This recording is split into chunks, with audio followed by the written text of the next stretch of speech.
Ever feel like no matter how you optimize, your life still feels unmanageable? You're not alone. Come sit with me. I have a story to tell.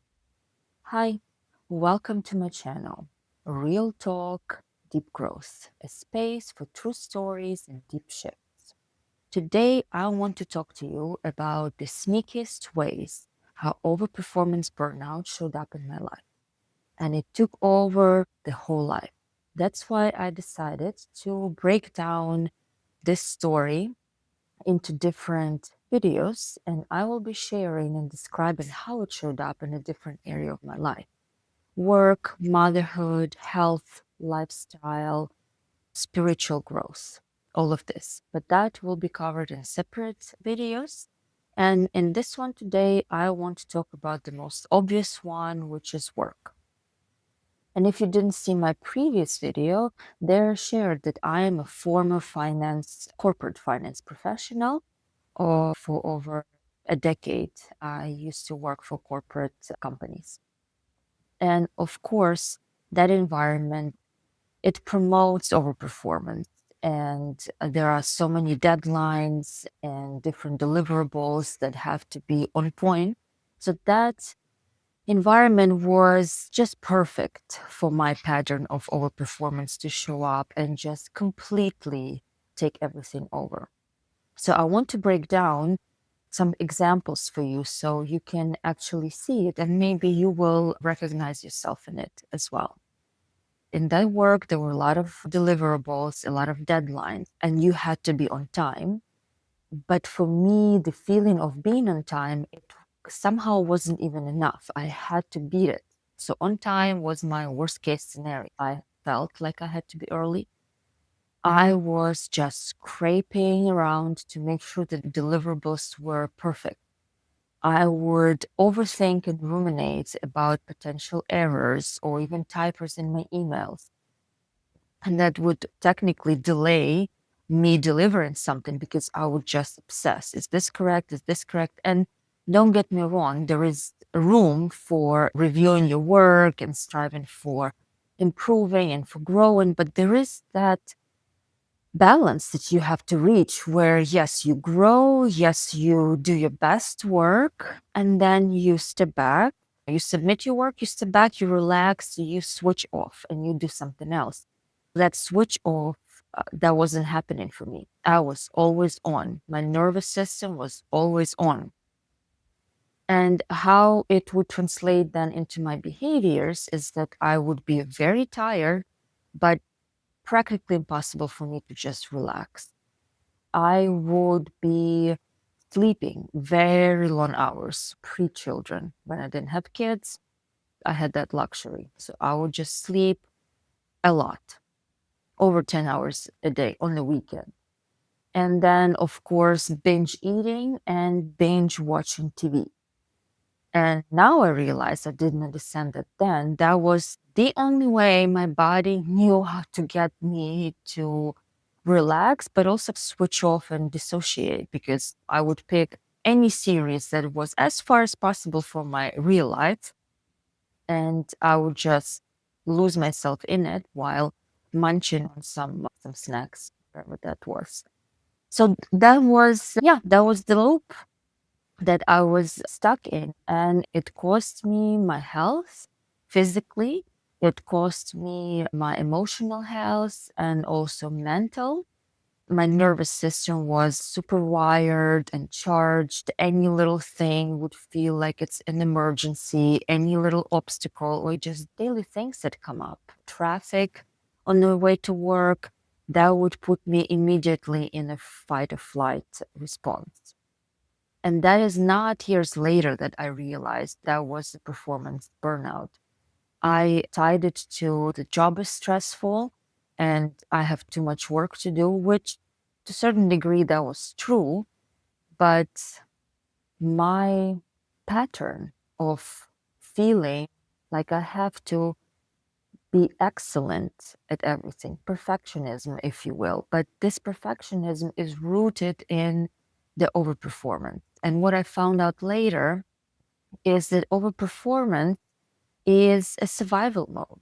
It's a survival mechanism, how you protect yourself, how you make sure that you keep your value in the environment that you want to be accepted at and included. And everything came together after I decided to leave my corporate job. But I think that changing the work is not the key. Yes, of course, there are toxic environments that will just make everything unbearable. That is true. But running away from the environment is not the way to go about it. I did quit. I chose a different path, which is aligned to me. But I also see that I right away just jump into the same mode in a different environment. So if this is your survival mode, that's how you go about life. That's how you do things. The change in the environment does not guarantee that you are going to change your mode, your coping mechanism. That's why it is important to develop certain things that I feel were key to my journey of healing and recovery from overperformance, burnout. And one is self acceptance, radical self acceptance, no conditions, just as you are, you accept yourself. It doesn't mean that you condone your bad behavior. It doesn't mean that you do whatever you want, no responsibilities and no accountability. What self acceptance is, it's a space that you create for yourself that allows you to be you, that welcomes or allows your flaws and your mistakes without harsh judgment, without the needs for punishment. We so often punish ourselves for just normal human mistakes. So, radical self acceptance is the foundation. It creates this ambience in your inner world from which you can grow, from which you can heal. So, accept, for example, that I, at this moment, am overly obsessed with a certain thing because that's what I do. And you observe it and you accept that is where you are right now. And then comes a second pillar is a self-trust. And self-trust is the faith and belief that you can make different choices. That no matter how much you think you're stuck in a certain survival mode, you will find your way out. Maybe you don't know now in this moment, or you won't know tomorrow, but you are on the path. When you have self trust, you just know that it will work out because you are capable and able to find solutions and see them when they come your way. And another practical tip that I can give that helped me, person that used to obsess about doing things the right way and the most perfect way, is I threw out all advice for the routines and checklists that you have to follow because that, while is meaning to serve you, for me, it turned into another obsession. If I didn't check this box on this list, then okay, everything is a waste. So finding your own way and coming into your routines, be it the discipline of work or time management, for example. Don't be rigid. Be soft about it. Allow yourself to flow with the day. Allow yourself to adjust your approach depending on how much energy you have. That way, you protect yourself. You can still do a good job because, in the end of the day, if you overdo it, overstretch it, you're going to burn out and it's not going to serve anyone, not you, not the company, since we're talking about work today.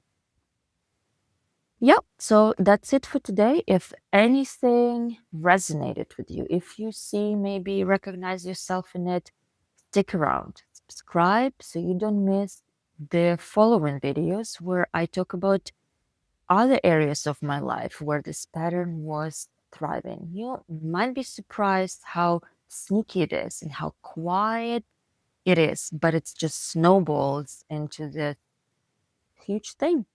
Thank you for listening. See you next time.